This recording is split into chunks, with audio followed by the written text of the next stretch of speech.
Ao final do primeiro século da era cristã, diante de uma crescente e perseguida igreja, João, o último apóstolo de Jesus ainda vivo, preocupou-se com as heresias sobre a pessoa de Jesus que estavam ameaçando entrar no cristianismo. João foi o instrumento usado pelo Espírito Santo de Deus que o inspirou a escrever um evangelho sobre a pessoa de Jesus. Quem era Jesus? Qual o significado da sua vinda a este mundo? O Logos, a palavra, o Deus encarnado, que viria de acordo com os profetas do Velho Testamento para salvar a humanidade. João começa o seu evangelho apresentando os primeiros sinais no ministério de Jesus, mostrando quem ele era. João, discípulo amado, havia acompanhado o Mestre durante todo o tempo do seu ministério, inclusive junto à cruz. João assim selecionou alguns ensinos de Jesus, algumas de suas orações, e destacou o seu relacionamento com o Pai, os propósitos, os objetivos e a origem do seu reino. João relatou alguns diálogos pessoais de Jesus com alguns personagens com os quais ele se confrontou, como Natanael, Nicodemos, Tomé, a mulher samaritana, o paralítico, Maria, Marta, Pilatos, Pedro, Tomé. Alguns diálogos somente são ensinados, apresentados no Evangelho de João. João também relatou alguns dos milagres de Jesus, chamando-os de sinais. E João destaca, inclusive no texto que temos para memorizar desta semana, que Jesus fez, diante dos seus discípulos, muitos outros sinais, que não estão escritos nesse livro. Esses, porém, foram registrados para que vocês creiam que Jesus é o Cristo, o Filho de Deus, e para que, crendo, tenham vida em seu nome. João, logo no começo do seu livro, do seu Evangelho, no capítulo 2, ele aponta para o milagre da transformação da água em vinho nas bodas de Caná da Galileia, como o primeiro grande sinal de Jesus diante dos seus discípulos, apresentando evidências de que ele era o enviado de Deus e que deviam segui-lo. Eles ainda não entendiam bem quem era Jesus, que ele era Deus. No Velho Testamento, nós encontramos a figura de Moisés, que no Novo Testamento é apresentado como um tipo de Cristo, que foi usado por Deus para transformar a água do rio Nilo, que era considerado um deus pelos egípcios, em sangue. Aquela ação, aquele sinal, foi um sinal da ação de Deus na libertação do seu povo, do povo de Israel do Egito. Mas Moisés diz no final da peregrinação do deserto que eles deviam se preparar, porque Deus enviaria um outro profeta, maior ainda, e que eles deveriam segui-lo. Assim é que nas bodas de Caná da Galileia, uma pequena cidade ao norte de Nazaré, alguns quilômetros de distância do mar da Galileia e de Cafarnaum, Jesus transformou 300 litros de água em vinho, que couberam em 7 potes de pedra, que eram utilizados para rituais de purificação judaicos. A população daquela pequena região vivia basicamente da plantação de uvas e alguns poucos tipos de grãos. O vinho era um alimento básico para eles, inclusive para as festas. Assim, quando acabou o vinho na festa em Caná, desenhou-se ali uma tragédia social. O vinho simbolizava a vida para Israel. E seria, inclusive, nascendo o Senhor estabelecido por Jesus como um memorial da sua morte, do seu sacrifício pela humanidade. O seu sangue simbolizava sua vida oferecida pelos pecados dos homens. É interessante que no grego oinos, nós encontramos essa expressão usada tanto para o suco de uva fresco como para o suco de uva fermentado, o vinho propriamente dito. Mas naquela ceia, naquelas bodas em Caná, agora o vinho era novo. Havia sido transformado em vinho naquele momento. ainda não estava fermentado. Era vinho novo, sem fermento. Isso foi uma surpresa geral. E ali estava o primeiro grande sinal de que havia alguém ali especial, o anunciado Messias. Após o milagre das bodas em Caná, Jesus dirigiu-se para Cafarnaum, dali para Jerusalém. Veio a Páscoa, a purificação do templo, o encontro com Nicodemos. E João relata que depois Jesus retornou para Caná, onde fizeram o primeiro sinal.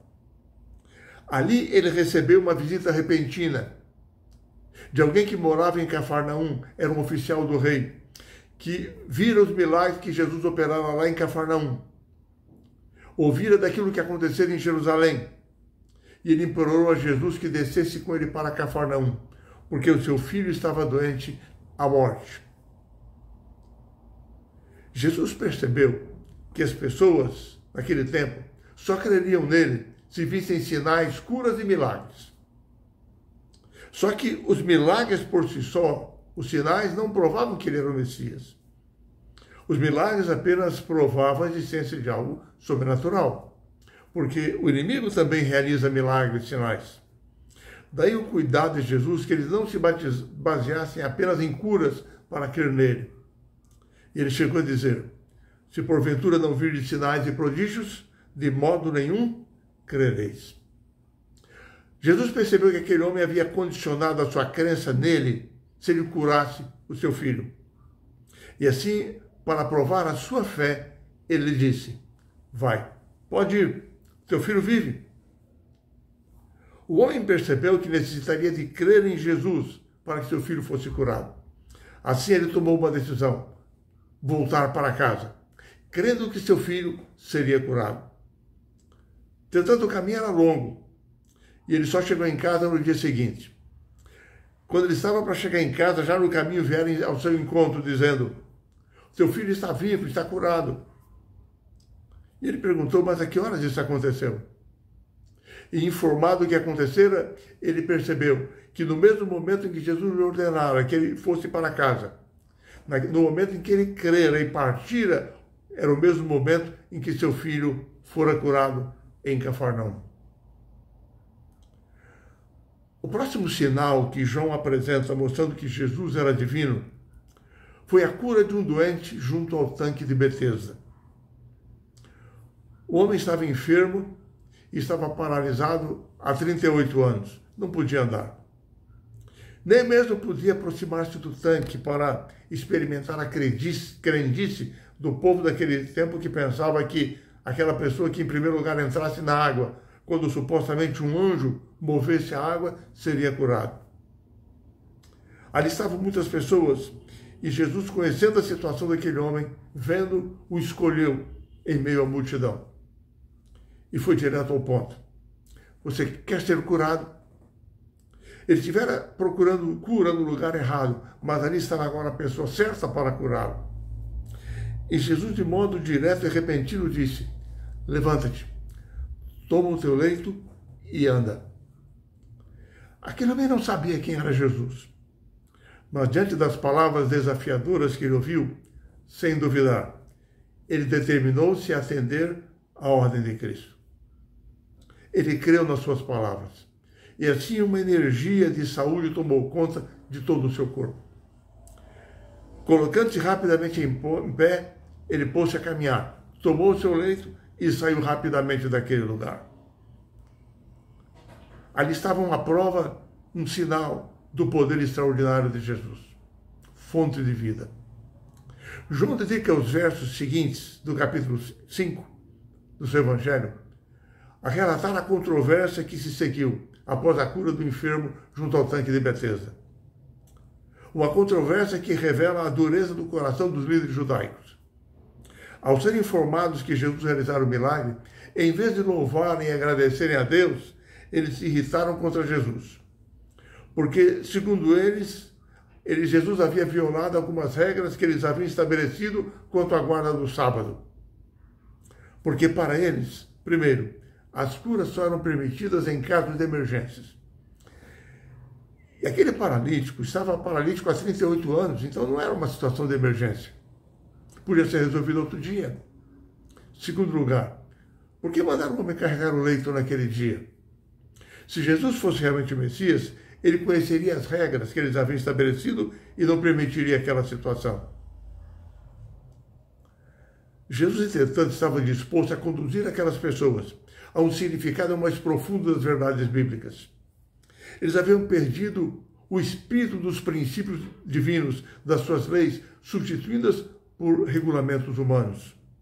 Eles haviam se tornado formalistas, legalistas, com uma perda do amor ao próximo. Haviam se corrompido, rejeitado a verdade e rejeitavam agora Jesus, que estava diante deles.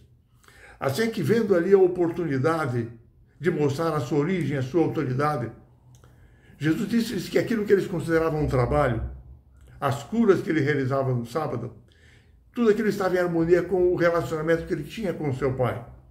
Ele dizia que o seu pai cuidava, sustentava de toda a sua obra criadora que ele havia feito durante todos os dias. E agora os líderes judaicos passaram a perseguir Jesus por um duplo motivo. Primeiro, porque, segundo eles, ele violava o sábado. Segundo, porque ele estava reivindicando divindade e, mais, igualdade com Deus, com quem ele pretensamente se relacionava. Jesus defendeu as suas ações, mostrando a eles o seu relacionamento com o Pai, evocando em seu favor a defesa de personagens bíblicos. Ele disse que João Batista havia testemunhado em seu favor. Seus próprios milagres o defendiam. As Escrituras o defendiam. A manifestação do Pai por ocasião do batismo em tantas ocasiões em seu ministério. E Jesus diz a eles que o próprio Moisés os condenava, porque se eles crescem em Moisés, creriam nele. Enfim, o Evangelho de João nos aponta a origem de Jesus, o seu poder, sua graça salvadora, seu poder sobre a natureza, sobre o pecado, sobre as consequências do pecado, sobre a morte, o controle sobre a vida, sobre todas as coisas. E o Evangelho de João nos ensina que aqueles que creem em Jesus eram curados, eram salvos. Aqueles que exerceram fé. Hoje, o Evangelho de João desafia a você e a mim, para que, apegados a Jesus, creiamos nele, nos relacionemos com ele, para sermos curados, para sermos perdoados, para encontrarmos paz, nos relacionarmos com Deus e nos prepararmos para o seu reino. Que esta seja a minha e a sua experiência durante esses próximos 3 meses, ao nós estudarmos juntos o Evangelho de João.